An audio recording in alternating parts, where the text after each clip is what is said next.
दक्ष police news, पहिले खाकी मग बाकी। नाशिक लोकसभा मतदान झाल्यानंतर 21 तारखेला मध्यरात्रीच्या सुमारास 2 अज्ञात इसमांकडून एका मुलीच्या वादातून वज्रेश्वरी झोपडपट्टी या ठिकाणी गाड्यांची तोडफोड करण्यात आली होती। वरिष्ठ पोलीस निरीक्षक मधुकर कड यांनी शिताफीने तपास करून त्यांना ताब्यात घेऊन ज्या भागात त्यांनी दहशत माजवण्याचा प्रयत्न केला त्या परिसरामध्ये रात्रीच्या सुमारास त्यांची धिंड काढण्यात आली। सदर घटनेची माहिती वरिष्ठ पोलीस निरीक्षक मधुकर कड यांनी दिली।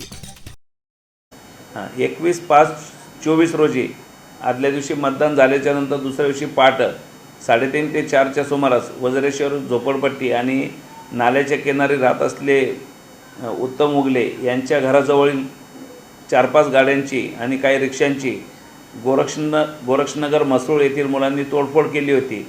त्या तोडफोडीचं कारण असं होतं की वज्रेश्वर येथील एक मुलगा आणि गोरक्षनगर येथील मुलगा यांचे एका मुलीवरून भांडण झाले होते आणि त्याचा राग मनात धरून त्या गोरक्षनगर येथील मुलांनी इकडे येऊन तोडफोड केली होती। त्यामध्ये आम्ही एकूण 6 आरोपी अद्यापर्यंत अटक केले आहेत आणि त्यांनी गुन्हा कसा घडला, कसे ते गाड्या फोडत गेले होते त्याचा सीन आम्ही त्या एरियात तयार केलेला आहे आणि त्याप्रमाणे आम्ही त्यांच्याकडून जे हत्यारं वापरले आहेत ते पण जप्त केलेले आहेत।